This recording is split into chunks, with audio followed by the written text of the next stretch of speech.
Salve, salve, torcida vascaína, voltamos aqui com o nosso canal Vamos Vasco.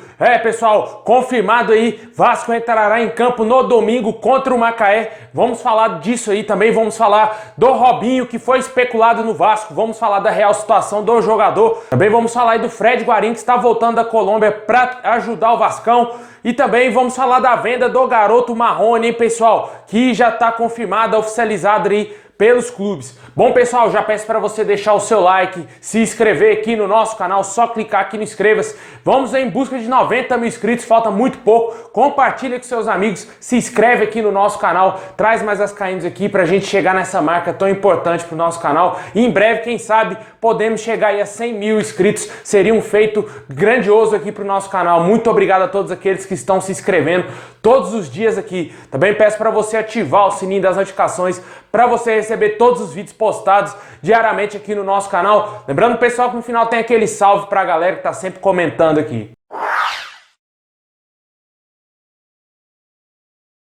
Bom, pessoal, aparentemente está confirmada a partida entre Vasco e Macaé no domingo, dia 21, pessoal. A volta do futebol está perto de acontecer e novamente vamos ver aí o Vasco jogar. Que vem trabalhando, fazendo treinamentos essa semana aí com bola e teve grandes novidades, né? O Thales Magno voltou a treinar com bola, está treinando normalmente com os jogadores e pode ser aí titular na partida contra o Macaé. Outra novidade que a gente viu aí no time do Vasco foi a entrada do Bruno César, pessoal. Eu falei aqui no último vídeo aqui que o Bruno César poderia ganhar uma vaga de titular no time do Vasco. Tá aí a prova, o jogador foi escalado aí no coletivo como titular. Pode ser que ele seja uma das surpresas aí já na volta do futebol e o Vasco pode ter o Bruno César de titular. O Vasco irá enfrentar o Macaé, que vai entrar aí com um time praticamente semi-amador, já que dispensou aí mais de 26 jogadores do elenco principal do Macaé, que não teve como se manter, né, pessoal, por causa aí da pandemia. Infelizmente, isso quebrou muitos clubes no Brasil e o Macaé foi muito afetado e vai entrar aí com jogadores totalmente semi-amadores. A vantagem do Vasco é obviamente bem gigante, né? O Vasco tem tudo para golear o Macaé, apesar de estar muito tempo parado, mas os jogadores do Vasco são totalmente profissionais, jogadores de alto nível e com certeza o Vasco vai passar com tranquilidade em cima do Macaé. O Vasco joga em São Januário. Ainda não foi definido o horário, mas assim que tiver um horário definido e também a confirmação oficial do jogo, vamos trazer aqui no nosso canal, mas aparentemente está tudo ok aí para o Vasco entrar em campo. O presidente Alexandre Campelo confirmou que o Vasco vai entrar sim em campo, não tem motivos para não deixar de entrar nessa partida. O Vasco já vem se preparando aí há cerca de 2 semanas, desde que foram liberados a volta aos treinamentos, e a gente sempre frisou que o Vasco gostaria que tão logo os órgãos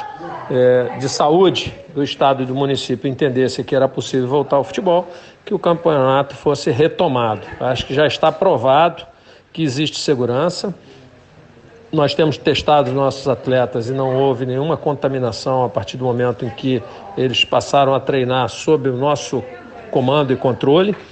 Então eu não vejo motivos para não retomar o campeonato a partir do dia 18 ou 19, seja lá o dia que o arbitral decidir. E também já está até marcado o próximo jogo do Vasco, no dia 24, contra o Madureira. Comenta aí embaixo, pessoal, o que você acha aí dessa volta do futebol, se você estava com saudade de ver o nosso Vascão jogar, e vai acontecer aí, provavelmente tudo ok para ser aí no domingo a partida contra o Macaé.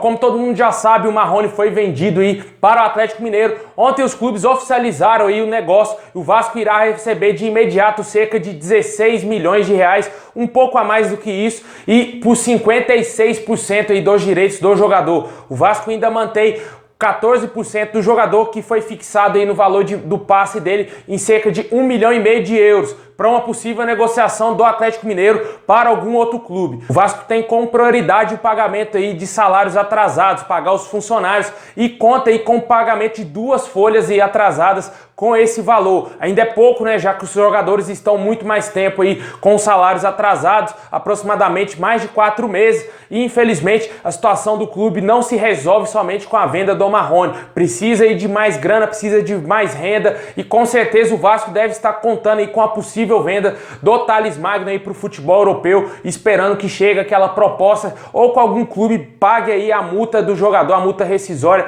que é mais de 50 milhões de euros, que o Vasco iria ganhar uma bolada. Aí sim daria para passar o ano de boa, sem sustos, né? Mas infelizmente somente a grana do Marrone não vai bancar aí as condições financeiras do Vasco, e vendeu o garoto, perdeu o garoto, e agora vai ter que conseguir resolver essa situação aí dentro do time, né, pessoal? A gente tá falando aqui quem que pode ser o titular absoluto do Vasco no lugar do Marrone. Estão disputando aí a vaga, como eu já falei, o Bruno César aparentemente deve ser o titular, mas também tem o Martim Benítez, o último reforço contratado do Vasco, e também o garoto Vinícius. Esses jogadores disputariam aí a vaga no elenco titular aí do Vasco, no time titular do Vasco, e o Bruno César parece que está na frente aí dos demais jogadores. Comenta aí embaixo, pessoal, quem que você escalaria no lugar do Marrone, se você achou justo esse valor aí de 16 milhões, o Vasco ainda tem 14% aí do jogador, o restante era do Volta Redonda e também aí de empresários.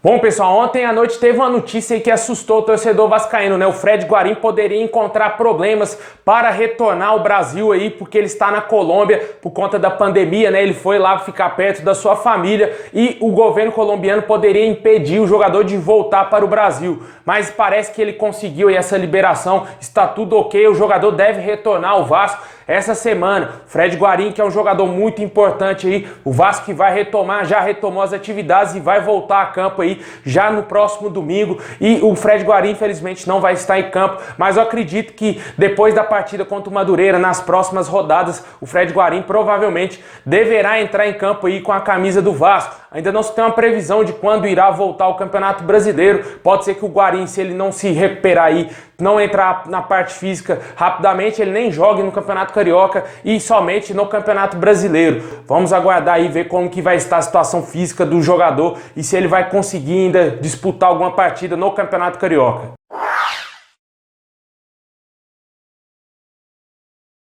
Bom, pessoal, e para fechar, vamos falar aí do Robinho, jogador que foi especulado no Vasco. Ontem, a princípio, teria surgido notícias de que o Vasco teria feito uma proposta para contratar o ex-jogador do Cruzeiro, que rescindiu lá com o Clube Mineiro. Jogador de 33 anos, poderia vir aí para o Vasco de graça. Mas aparentemente o seu empresário negou qualquer tipo de negociação com o Vasco. Havia informações de que o Campelo estaria tentando trazer um reforço de peso aí para o Vasco após a saída do Marrone, e parece que esse jogador não será o Robinho, né? Até na minha opinião, o Robinho não é jogador de peso, ele é somente um jogador para compor elenco. Apesar de ter uma boa qualidade, o jogador convive muito com lesões e também quando a gente assiste ele jogando parece que ele está um pouquinho fora do peso. Eu acho que não seria um bom reforço assim para o Vasco trazer, já que é um jogador já veterano. O que ele passou lá no Cruzeiro, o jogador fazia o que queria lá no Cruzeiro, era birrento. Eu acho que um jogador que não tem tanto assim a cara do Vasco. Eu acho que seria um jogador mais mesmo para compor o elenco do Vasco, e se ele ficasse no banco, talvez ele nem gostaria de vestir a nossa camisa. Eu acho que o Vasco faz certo em talvez não negociar com o Robinho, já que temos um jogador com as características muito parecidas dele, o Bruno César, um jogador muito parecido mesmo, até o porte físico. Eu acho que seria dois pesos aí no time do Vasco e, na minha opinião, eu acho que não seria uma boa contratação. Comenta aí embaixo, pessoal, o que você acha, se você acha que o Vasco deveria insistir aí e tentar trazer o Robinho pro Vasco, se você traria algum outro jogador, porque o Vasco já tem muitos meio-campos, né? Contratou o Martim Benítez, tem o Fred Guarim, também tem um garoto André que tem qualidade, que faz a mesma função ali mais ou menos da do Robinho. Eu acho que seria mais interessante o Vasco dar mais oportunidades para os garotos que estão lá na base, lá tem um garoto Juninho da base muito promissor, do que apostar num veterano aí que está praticamente aí de aposentadoria, né, um fim de carreira. Na minha opinião, seria um gasto aí a mais do Vasco, né, pagar um salário, com certeza um salário alto que o jogador recebia lá no Cruzeiro, ele não vai querer ceder tanto disso, né? Mas comenta aí, pessoal, qual a sua opinião, se você contrataria o meio-campo Robinho.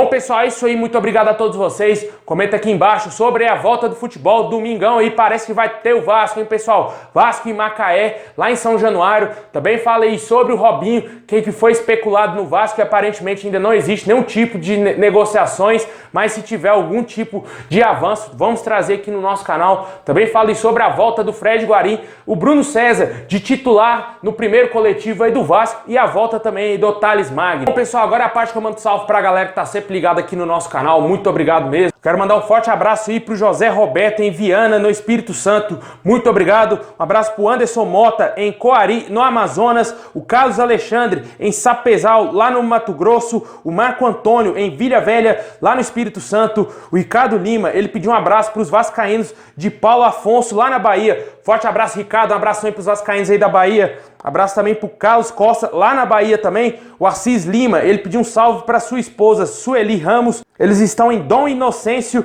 no Piauí. Forte abraço, Assis, um abração aí para sua esposa. Um abraço também pro Nonato, lá no Distrito Federal. O Silvério, nem Maceió, lá na Lagoas. O Rangel, também no Distrito Federal. E para fechar aí, o José Augusto Cajari, no Maranhão. Muito obrigado a todos vocês, saudações vascaínas a todos. E tamo junto aí, Vascão.